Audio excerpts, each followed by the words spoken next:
These guys survived the David Kahn era of Timberwolves basketball and live to tell about it. It's Flagrant Howls. Welcome in. We got Kyle in the house, Phil Mackey, and our friend, the legendary Jim Petersen, now a member of the Timberwolves radio broadcast during these playoffs with Alan Horton. What was it like for you guys to sit there and watch the first two quarters of Game 2? You're sitting there. Alan Horton's been doing this for 15, 17 years with the Wolves. You for 25 years. What were you guys like elbowing each other? Like when they're up by 30 points in Denver about to take a 2-0 lead. What was that like for you, Jim? I mean, Ellen and I were really at a loss for words of what we were seeing, it just was so incredible. And we've seen bits and parts of what that was. I just like one of the best, like, small sample examples of what we saw in that game was what Jaden and Ant did to Kyrie and Luka in Dallas last year. End of game situation, the way that they, completely put them in jail on that great possession that, should be studied. And, and the one where, Jaden and Nikhil, Nikhil's pressuring 94 feet. And that possession was just, that was unbelievable, but there was 20 of those possessions, and it was like the whole game. And it was when they were up 20, they still were attack dogs. And, I don't know this. I was trying to work this out with Horton and Grady today at practice, because I told them that when I was sitting there watching that, I was talking with my wife after the game at dinner, and I was trying to tell her, explain to her what that was like for me, what it was like. And so the only analogy I could come up with was the movie Limitless. You guys see Limitless? Yeah. Was like it's like the team took like a pill, and like everybody like went to their max potential like in that moment to the nth degree. And it's like one of the things I always said as a coach, and actually Bill Fitch told me my first year when I was going to make the team, he goes, you're going to make the team if you become hard to play against. Like he goes, and so that's like, be hard to, like one of his mantras was be hard to play against. And so what does that mean? It means ball pressure every single time your player catches the basketball. Being hard to play against means don't let them catch it where they want to catch it. Disrupt, what they're doing. If you can be disruptive, you could have a role on a team. And those dudes like took some like limitless pill that made the whole team go to their max potential. But you know what it is for me? It's what the limitless pill is the coaching that they're getting from Chris Finch and his staff. Like they finally are doing what the coaches have wanted them to do. Jaden's crashing from the outside. Ant's making better decisions. Carl's not turning it over and having silly fouls. They were able to rotate and cover for extended periods of time, being hard to play against every tick of the clock. Like they're 6-0 in the playoffs because somehow these limitless concepts that Finch has been putting into their brains and all their player development coaches, it's not just Chris Finch, it's the entire staff. So that's kind of what because we're seeing things we've never seen. Do you guys agree? You're seeing like a heightened version. I feel like we're seeing it all put together for the first time. All together. I feel like we've seen flashes of some of this, but it's like you said, it is everyone playing. Like I described it this way to Grady and Kyle yesterday. Any team in the NBA, when it's the last possession, it's a tie game and you're on defense and the game is over if you don't get a stop. Even the worst defensive teams are going to lock it in as much as they can for that one possession and play hair on fire defense. But these guys are playing last possession of the game defense for 48 minutes across 6 playoff games. And then probably on Friday and Sunday as well. It's incredible. I know I get a little prisoner of the moment, but game 1 I was like excited as a fan. Like, oh my God, they went in, they stole game 1. Like they didn't have a letdown after sweeping the Suns. All I could feel after game 2 is like speechless. I think that's what Jim said too, is like I'd never have seen that performance from the Wolves, which was limitless, right? They all were on the same pill. And then the Nuggets were on a different pill that just, I've never seen a defending champ kind of go out like that. And again, the series isn't over. I want to say that now, but there was just not a lot of fight or heart in a game where you would think they were extra motivated to kind of at least get one at home. And, there's no Gobert and like, okay, they're kind of on the ropes a little bit. Let's regain the momentum. And there was none of that. So I got to ask Jim, though, because he mentioned the coaching. And as people that listen to Jim or watch Jim on TV, like you sit in a lot of different areas and a lot of different arenas. But in Ball Arena, you were like, what, 5 feet away from Finch? Right? So, like, what was he doing? Because you see him second row, but was he as involved in the coaching? We've never really asked anyone this. Like, was he as involved in the coaching as he normally is, just from a row back? Oh, yeah, and he was the same way at practice, too. Practice and shoot around. He's sitting there on the sideline, his foot's up on a chair. But he is literally, they're dry running their offensive sets. And, the thing about Rudy not being there, they had 2 days to prepare without Rudy because Rudy left the day before game 2 at 8 o'clock in the morning. And so he wasn't at practice on Sunday. And so Kyle was running with the ones, and they were going through all of their stuff. And so you talk about the defense, but offensively, they were pretty darn good too. Yeah. And they executed. But I'm telling you, like watching Finch, like Pablo's installing and Pablo's orchestrating in the half court, the offensive end. The other coaches are at the other end. Mike is down there and Elston's down there, doing the defensive end, but Finch is on the offensive end, and they're going through their play call list, and Finch is sitting there commanding and installing. So like he's coaching his butt off. And it was so great to see them work on the sets they worked on and to see it actually executed during the game. I was like, wow, me and Alan were sitting there just blown away. Like the offensive execution was so good too. And then like in game, instead of having the coaching huddle out on the floor, away from the bench, they just had it right there next to our scoring table. So all the coaches were kind of huddled around us, like right there at the table that we were at. In Denver, the scoring table, the broadcast table is right next to literally right next to the bench. So Finch is right next to our engineer for radio and next to Horton. And yeah, Finch was coaching, and really it was like coaching, telling Micah, and then Micah, who was like on the court, and then Micah would, basically parrot it back to the players. And it was working seamlessly. Like I think it's worked out way better than they could even possibly imagine. Yeah.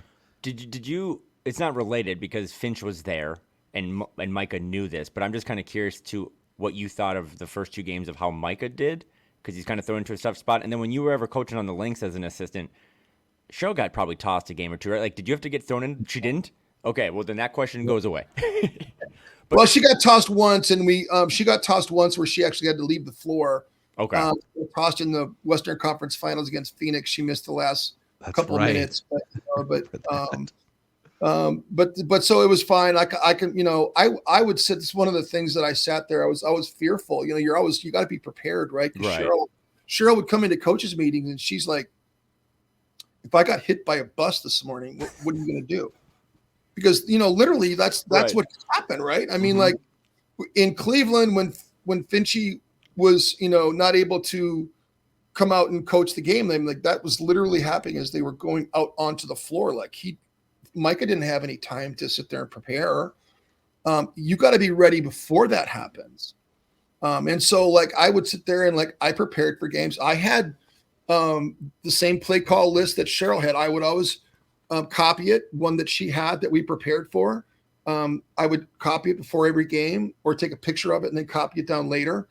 And then I would always have my end of game situation plays in my breast pocket. I had my own menu of plays and calls. And I had sat there and worked on, you take your dry erase board, and I had sat there with a dry erase board for hours and hours and drawn up plays. And to be ready for that situation, because you never know what's going to happen. And Micah is a stud. I'm telling you, he was born for this moment. And it's, and she was joking about how they share a mind, right? And Micah's so sick, you don't always want to share that mind. But no, those two are so close. And that staff, I can't tell you how good Pablo is, though. Pablo and Elston and, just the whole staff, Kevin Hansen, that whole player development staff. And what a great addition Corliss Williamson's been. You know, that coaching staff sitting in the hotel bar after the Phoenix game, after game 4, sitting there talking with them, they gave Corliss a lot of credit for that defensive game plan against Phoenix and how it was executed. So it is definitely a group effort, and Micah is fantastic. Well, God, I feel like we could do a whole episode, maybe we should, on the assistant coaching staff. I want to come back to something on Micah in a second, but since you brought up Corliss Williamson, he played on the 2003-2004 Pistons team that is regarded as, of the last 25 years, like if you surveyed everyone who's watched basketball the last 25 years, who's the best defensive team you've seen, it's probably the 2003-2004 Pistons. Maybe this Timberwolves team can have a say in those rankings, but that's an interesting connection because that Pistons team was regarded, if I remember right, I was in like high school, but a good team going into the playoffs, and the Eastern Conference was pretty up in the air, but no one's going to really beat this Lakers team full of Hall of Famers. And then you got the KG and Cassell, you know, the Western Conference. Like the Pistons aren't a real threat to win the title until every team in that bracket found out about their clamps defense. It feels like there's a little bit of a parallel that Corliss Williamson is the connection to 20 years later with this Wolves team. Yeah, I think you're right. But I thought you were going off a little different tangent because I thought you were going to mention his Arkansas National Championship team and 40 Nolan minutes Richards. Yeah. 40 minutes of hell. There's two connections. Yeah. So between 40 minutes of hell and the Bad Boys and those, I mean, they're actually the Detroit Piston Bad Boys, but Ben Wallace was certainly a bad boy, and he was one of the reasons why he was certainly good. And Tayshaun Prince, yeah, they could that whole team could defend. You're right. I don't know what part of like what Alan and I were talking about during that Denver Nuggets game 2 incredible performance was the story of who was the point guard for Minnesota for the Timberwolves.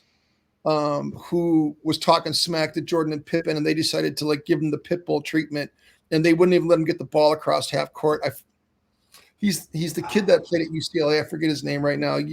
Come on, Kyle, you're always rattling off. This is like our random Wolf of the Week segment here. You keep talking. I'm going to find this out. Wolf of the Week.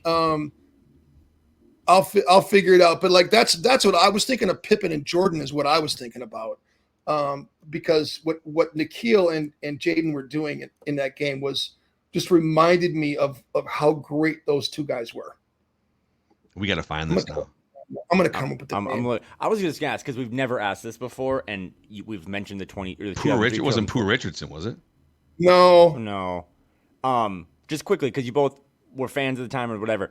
If the Wolves Derek Martin. Who? Derek Martin.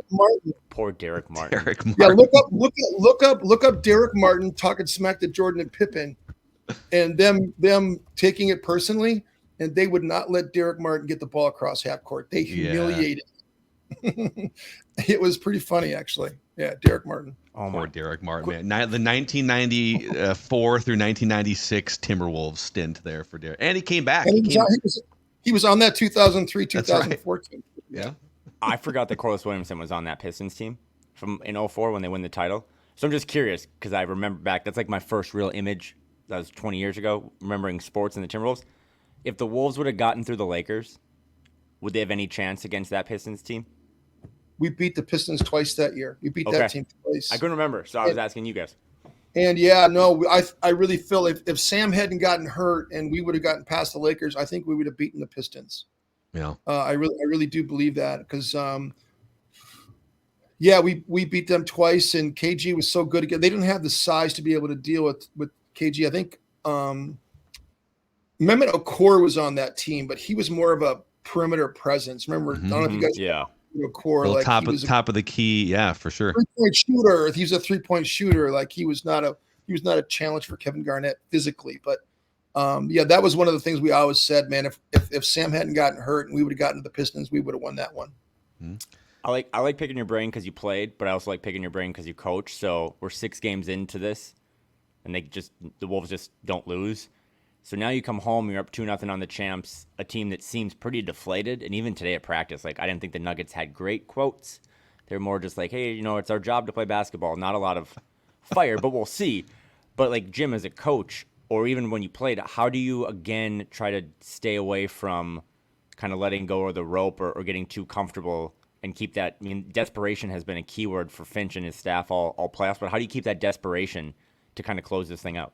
They've won here before. I think Denver feels like, and I was talking to Scott Hastings and Katie Wingy about this when we were in Denver, is like, I think both teams feel comfortable on each other's home court, just like we were able to win 2 games. I think that if you're Mike Malone, you can talk to them and say, we've had a lot of success here on this floor. And so it's not going to mean anything to us. Their game travels. They've been through really difficult situations and scenarios before. They've had their back up against the wall. So, you're only going to be able to do so much. I just don't think physically they are able to with some of the injuries that they've had. I don't know where Reggie Jackson's at right now. He came hopping off the court last ball game, and then where Jamal's at. I was kind of telling you guys earlier, we can get into the whole injury. What's that like? You played before. Like, what's it like to be 80% to be going up against Lions? I was telling Alan Horton and Grady this too. Like, just was saying how I made it to the NBA. Actually, Dane and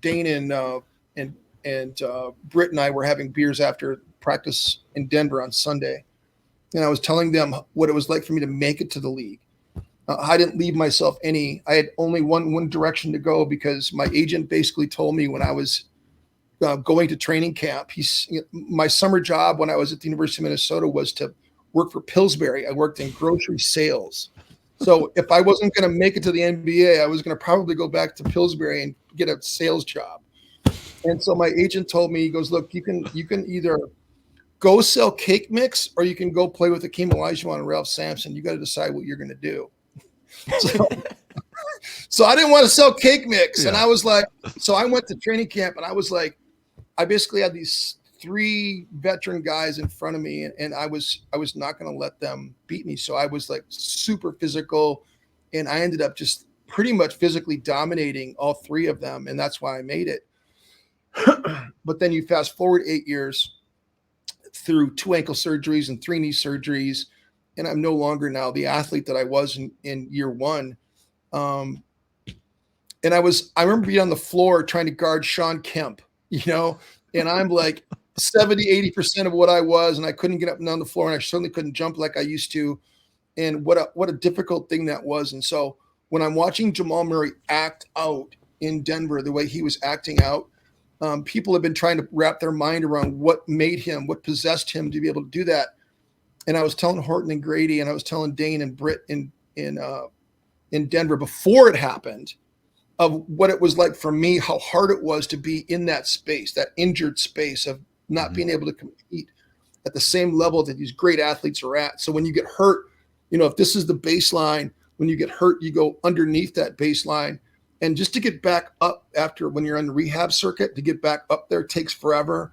And you may not get there, but the other guys have risen up. Their athleticism is up there. So you got to try to compete with that. And with these great athletes, I can only imagine that Jamal Murray, when he was being attacked by these pit bulls, that he was not able to respond the way he wanted to, was really difficult for him. Do you know what I mean? So I'm not saying this is what happened, or this was his process, or this is why he did it. I'm saying I can understand that he was probably frustrated physically, because when you go through the ACL that he had to go through and miss 2 years basically, and now you're come back, you win a championship, and now you're hurt again, and you're trying to win a series against this opponent. I wouldn't want to play against Minnesota. Would you? Would you want to play against and Nickeil Alexander-Walker? I mean, so and Nickeil's smiling at him too, like I know that's some sicko behavior. I love it. So I just like it's really hard to be at the end of your career, and not that Jamal is. Jamal is by no means at the end of his career. I'm just saying right now it's probably pretty frustrating for him. And I cannot believe he did not get suspended for a game for throwing hydroxyl pad, a heat pack, onto the court. Those things are big and they're heavy. And what he did, basically trying to throw it at a referee, that is whether they saw it or not after the fact that he wasn't suspended just is completely appalling to me. And so if you go apples to apples, because Jamal Murray did 3 things that were punishment worthy in that game, but Rudy Gobert did the money sign to Scott Foster like a month and a half ago. Gets $100,000, I think, is the max you can find a player for a gesture or something like that, right?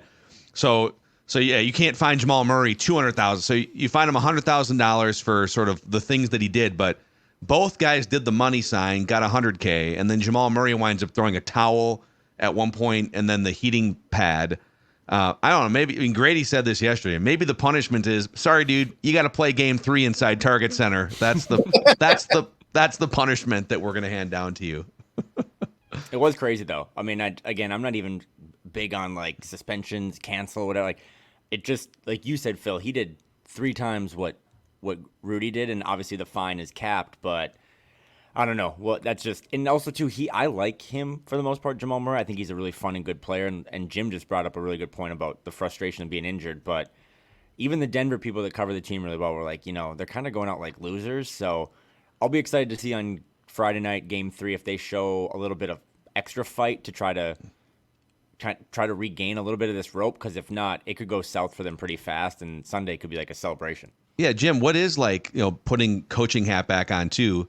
So it's not like the Wolves have just been hot shooting, and that's why the Wolves are bringing something to each of these 6 playoff games that is repeatable, which is energy and defense and picking guys up full court, communication.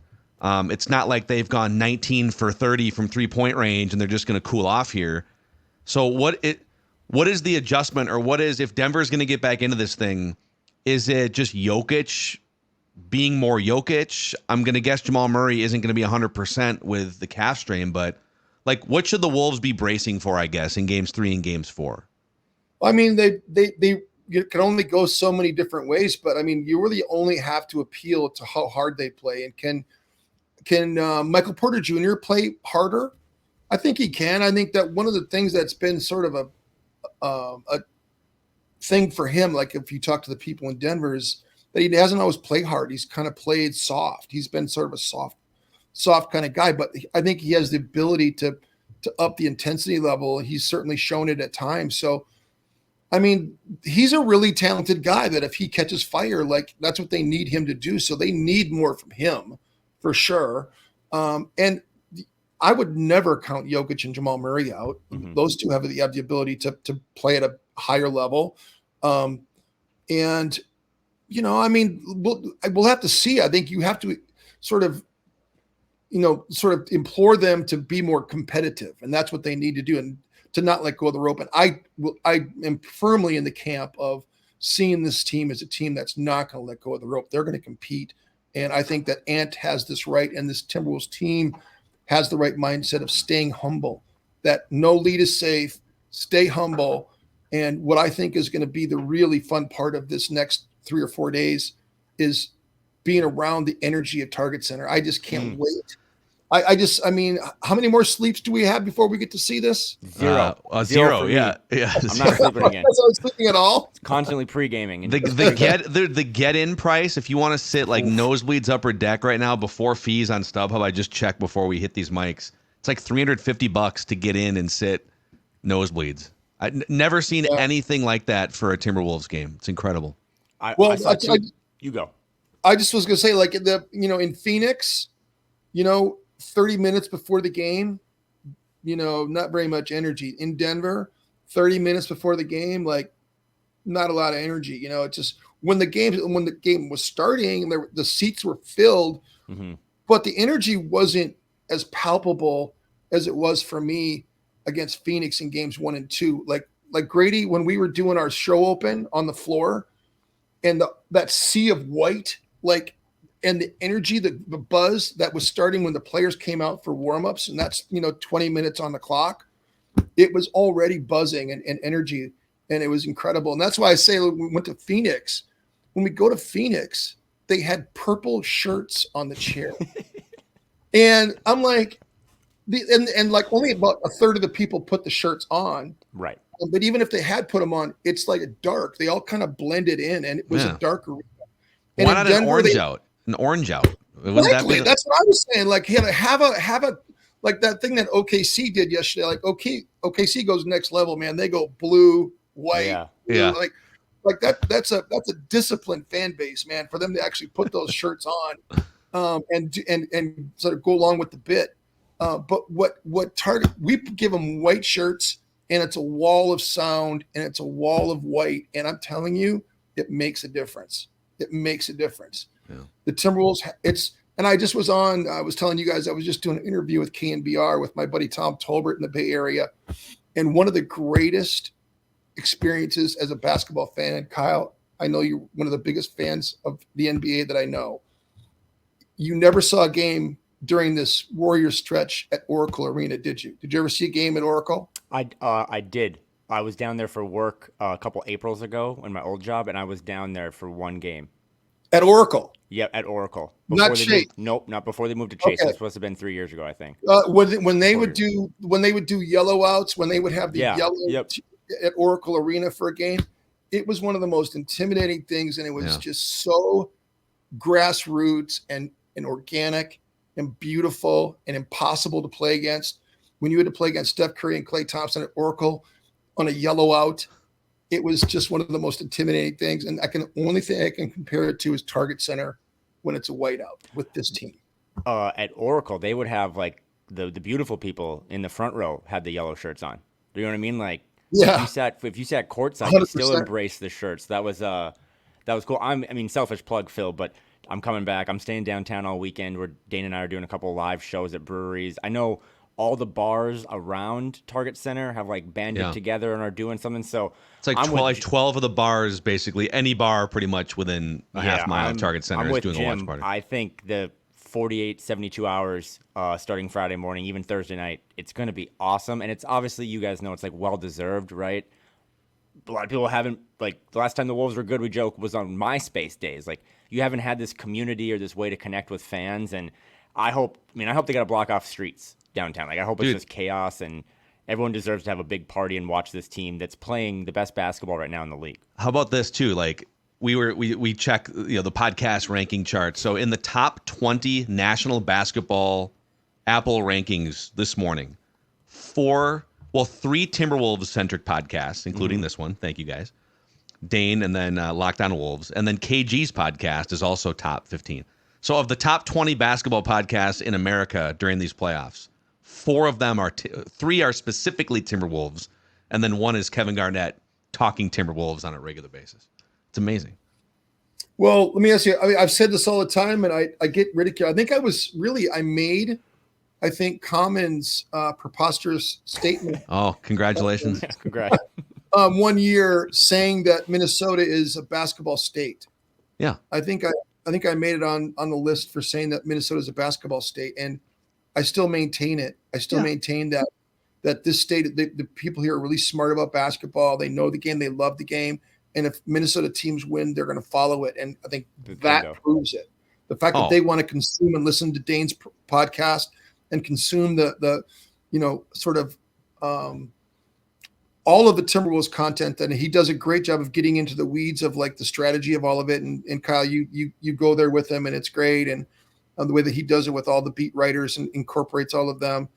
And then all the stuff you do, Phil, you should be really proud of what you built with SKOR North and all the things that the content that you guys create, because it's just incredible. And then all the bloggers and writers, it's just an incredible community that we all get to be a part of. Yeah. Like I always say, the fans have always been like A1, like really smart, grade A. Like, this is a basketball state. It's just the product has never matched what the fans know. True. So, I've got to say, we do want to respect your time, but it's the first time we've talked to you since this Nugget series started.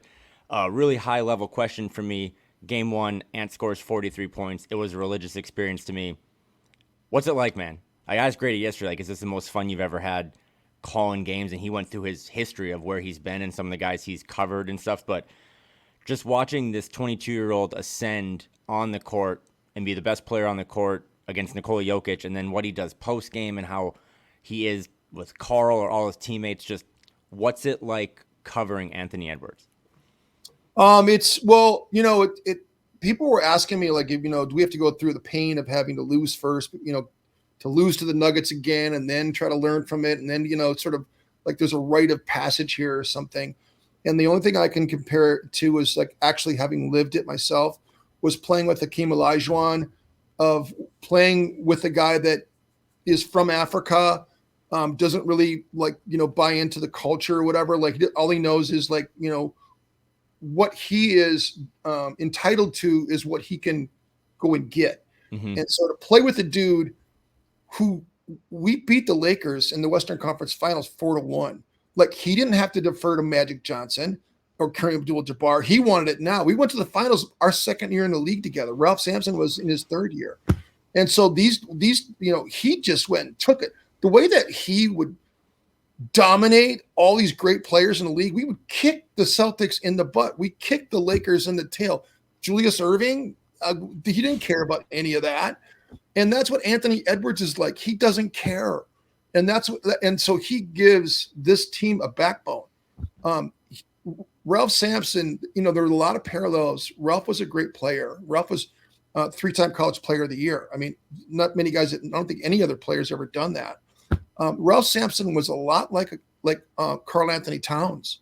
In fact, in terms of being this sort of Ralph wasn't really an alpha, although he was, a kind of an alpha. Like he was 7'4", first pick of the draft and all that. Mm-hmm. But it was Dream that gave him a backbone. It was Akeem Olajuwon that did that. So Edwards does that for this team. Edwards gives them a confidence and swagger that only a great player can do, just like Magic did. Magic won the championship his rookie year. He didn't wait around. Larry Bird won his championship his second year in the league. Tim Duncan didn't wait around for permission. Tim Duncan won his first championship his second year in the league. So Anthony Edwards is not asking for permission. He is taking this.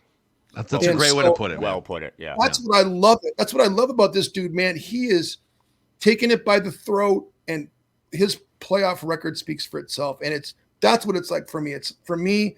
It's like seeing a great player like Magic, Bird, Olajuwon take this thing by the throat and say, I want to win now. I'm not waiting for anybody.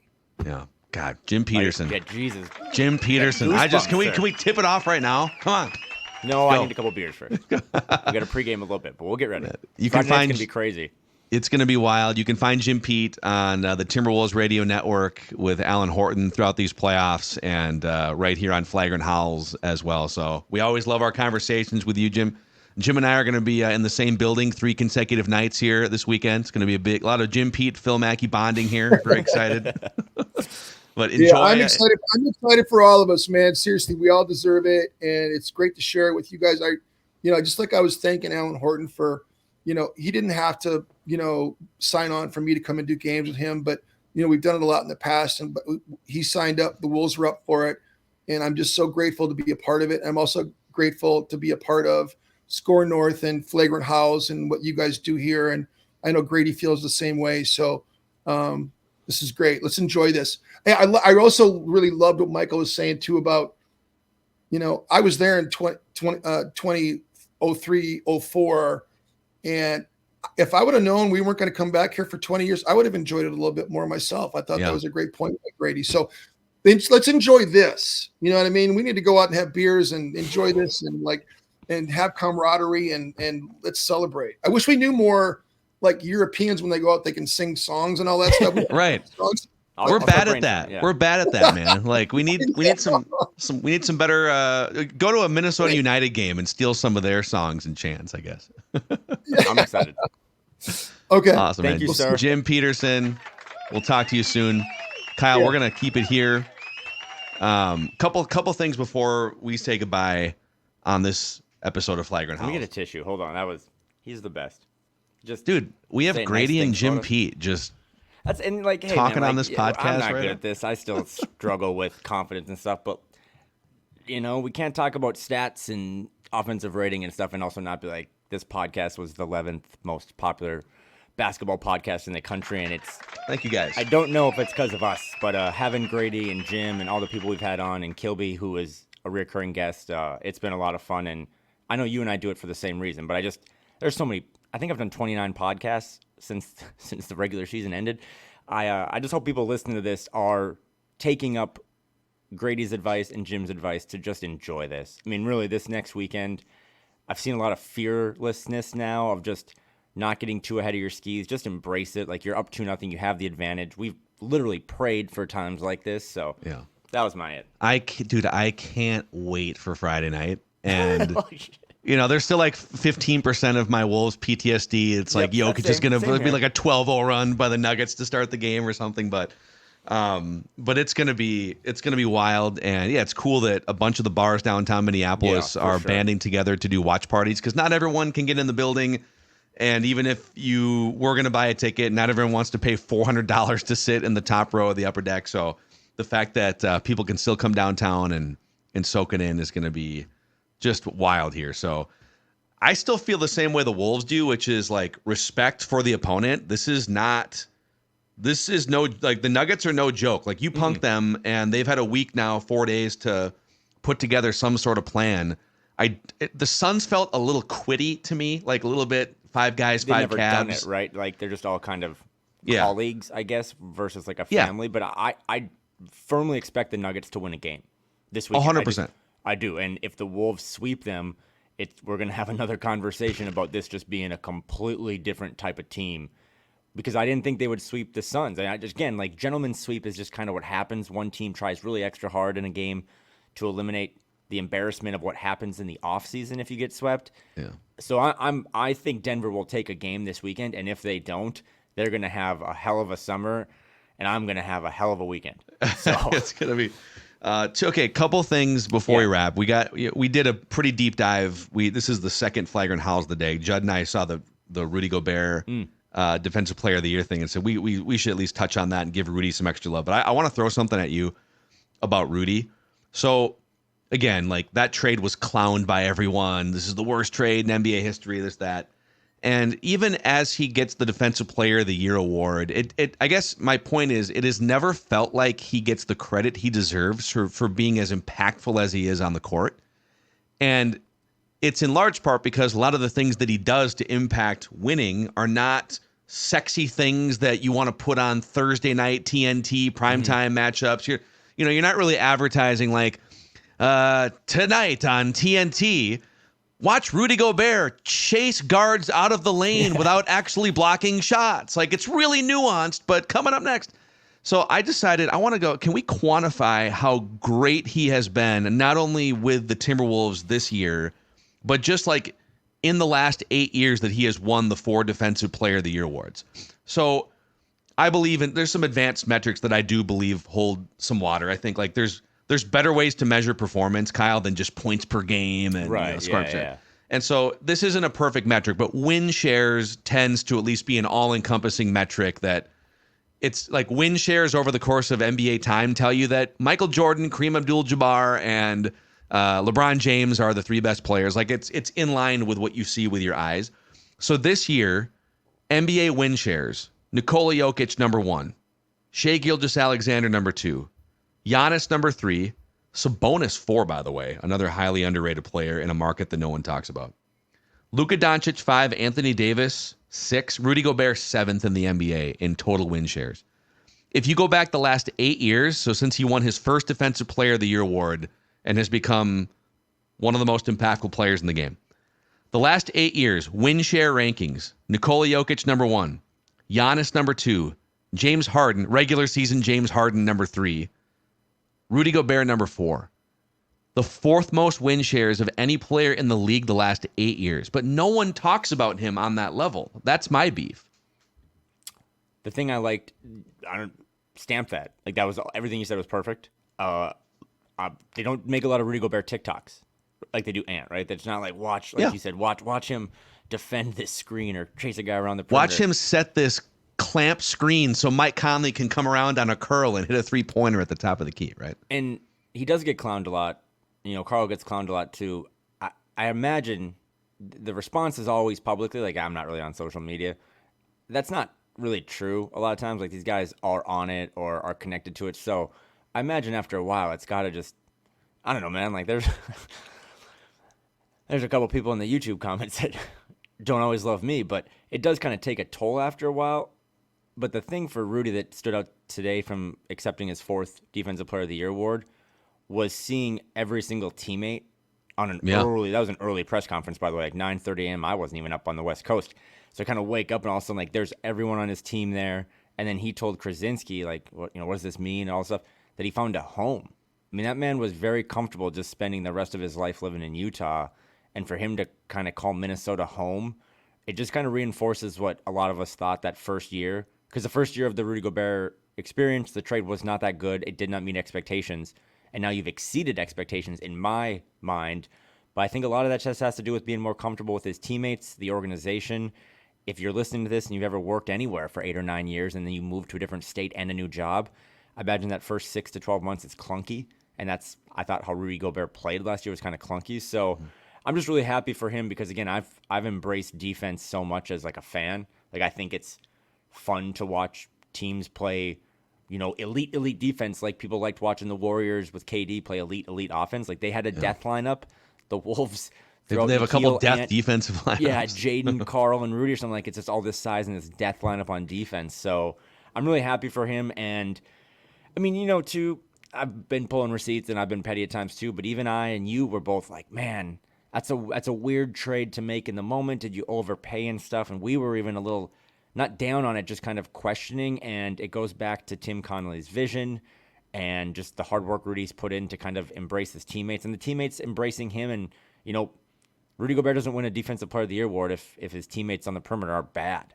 I know he did in Utah, but it's just they aren't doing. Utah didn't do this in the playoffs. I mean, they went to the second round and they went to the conference finals, but like they didn't look like this defensively in Utah. Yep, and it's just a testament to his work ethic too. Because one of the questions about that trade was this whole thing about the timelines, right? And I think Rudy's extended his timeline by, again, I'm in the locker room pregame for these games, man, and he's just doing a ton of crunches.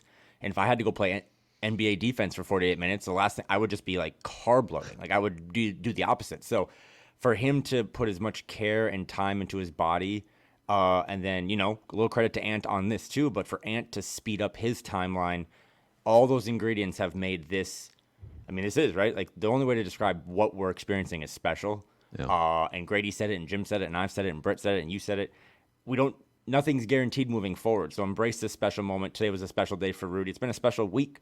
He welcomes his first kid, and now he gets his 4th Defensive Player of the Year award. I think joining only Ben Wallace and Dikembe Mutombo as the other guy. I mean, those guys are literally defensive legends that people will talk about for decades. And haters, sorry, but it just solidified him becoming a Hall of Famer.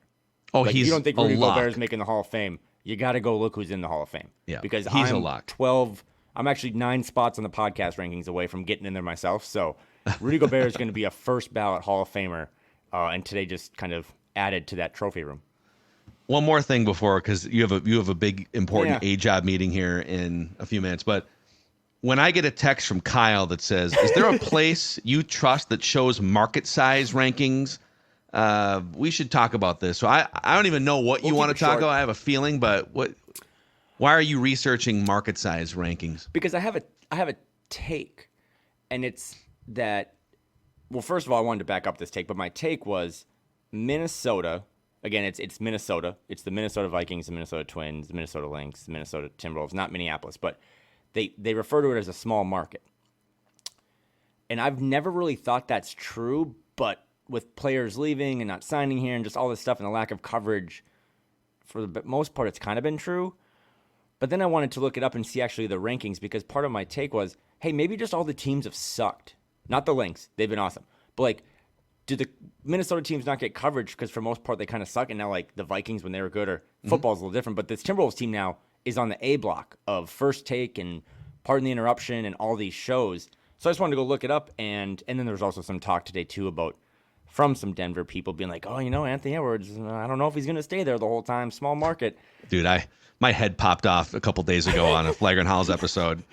I won't redo the rant, but just go listen from 2 days ago. All I want to say is, according to a very important website you sent me from, I think, like Nielsen, Minneapolis, St. Paul is the 15th biggest media market. So just save this away for when you argue with friends or haters down there. But they're the 15th biggest media market. Yeah.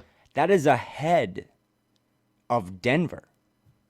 And Miami. Of Miami, of Cleveland, of Portland, where I live, of Indianapolis, Pittsburgh, Baltimore, San Antonio, Kansas Nashville. City, Milwaukee, Las Vegas, Oklahoma City, New Orleans. My whole point is Minnesota and this specific market is not a small market.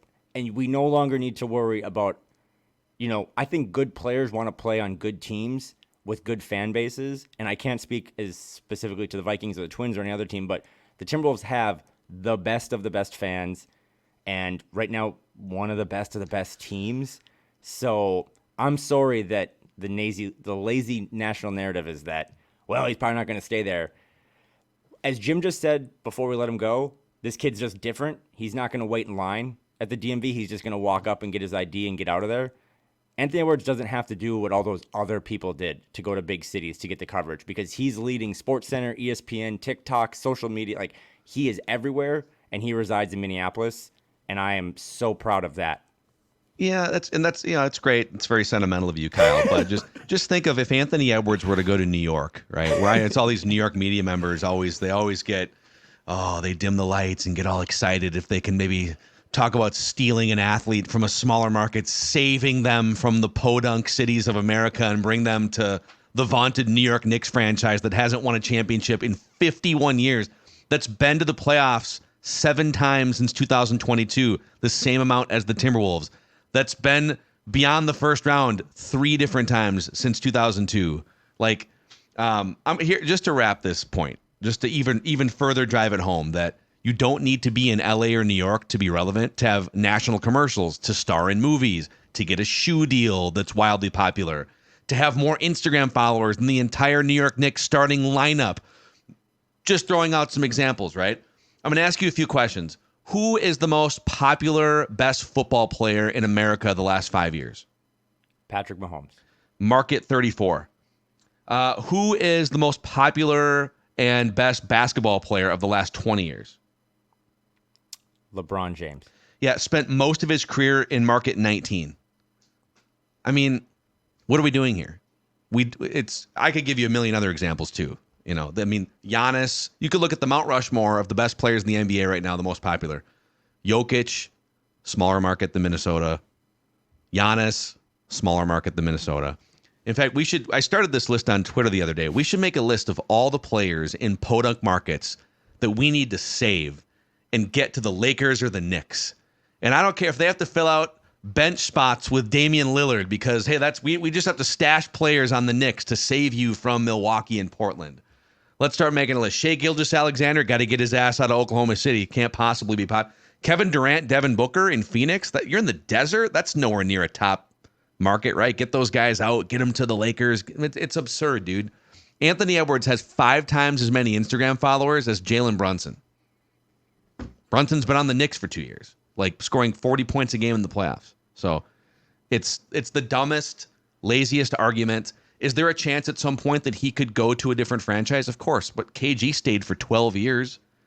And then he went to Boston. We had to shove him out the door because he didn't want to take the trade. But the franchise was in such disarray, like it just made sense from both parties. So, and by the way, this conversation was not directed towards anyone locally because they all agree with it's directed toward Craig Carton and some of the like the New York media that's just, I don't know. Like though I actually feel bad for Knicks fans because you have this incredible historic arena. You've got celebrities all over the first 3 rows of Madison Square Garden. Anytime your franchise wins a first-round playoff series, you think now is the time that the Knicks are going to be back to relevance for the first time since 1973. And there's always another team there or LeBron James or somebody that you run into. So, they would love to have Anthony Edwards. But New York needs Anthony Edwards 100 times more than Anthony Edwards needs New York. And don't get me started on the Lakers, dude. So if you're Anthony Edwards, would you rather be the savior of the Timberwolves and have a statue right next to Target Center? Or would you rather be the 20th guy in line that played for the Lakers and won a championship, right? Like, I mean, I'm a big LeBron guy, and he won a title during the bubble. And I have Lakers fans in my life being out on the West Coast, and not all Lakers fans have, embraced him as a Laker. Yeah. He's not a true Laker. Yeah. I mean, okay. Anthony Edwards could win a title, maybe this year, knock on wood, series not over. And we'll have this conversation if it happens. I will not allow us to have this conversation until it happens. But if it does, I mean, where does he creep into the best athletes of all time in Minnesota on the men's side?